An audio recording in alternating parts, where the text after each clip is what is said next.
Hi, this is Alex Uhas again, and this is the conclusion to my Santa Cruz talk. And I'm sorry that my voice is so messed up.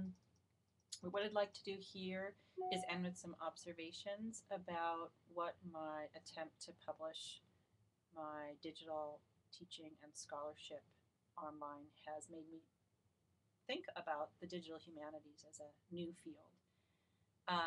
Catherine Hales participated with me in a seminar this summer at the Institute for Multimedia Literacy at USC on digital humanities, and she presented some research that she's been doing by interviewing 18 digital humanists to better understand the current shape of the field, which is, in her opinion, in its second phase, having gone from text to multimodality.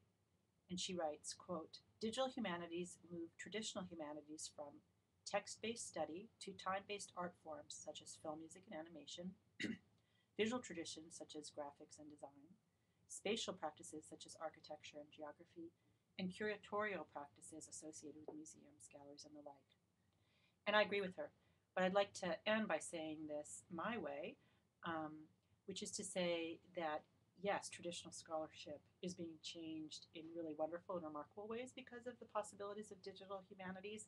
But I think that most of what we're seeing here has already been demonstrated and worked upon for years by humanities scholars who work at the edge of the traditional humanities as either artists or as activists who have attempted already for years to integrate their artwork with their humanities scholarship or their activism with their humanities scholarship.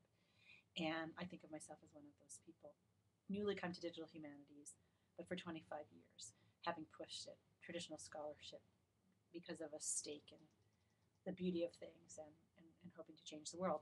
So I would add to Kate Hale's description of how the digital humanities are changing traditional scholarship by saying that when humanities scholars work digitally, we need to collaborate with people. We can't work as solo authors. We need to collaborate with people who have other skill sets, and we need to enjoy the great challenges and the exhilaration of producing things together.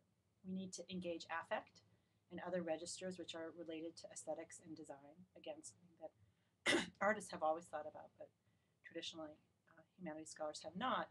And we need to also make some sense of our relationship to the machines that facilitate our work and the networks which put our work out into the world.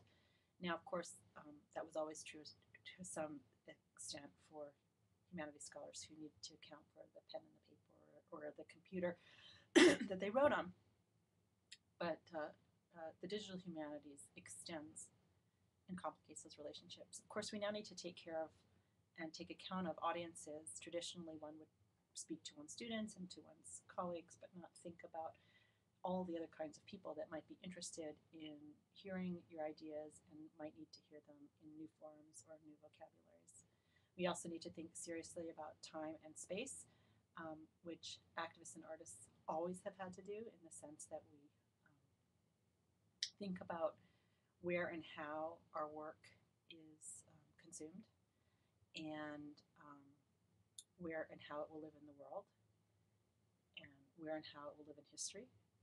And all of these things, to my mind, bring up the most important change and challenge that we artists and activists have always needed to think about, which is the ethics of how our intellectual practice affects the lived world and its inhabitants. It's something that all scholars should have always thought about.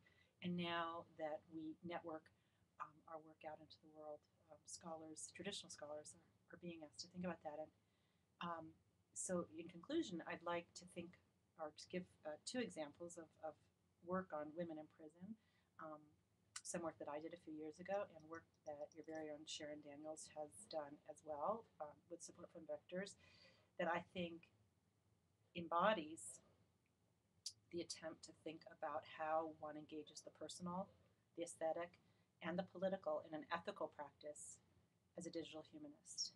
And with that, I'll end the video and return to my blog. Thanks so much.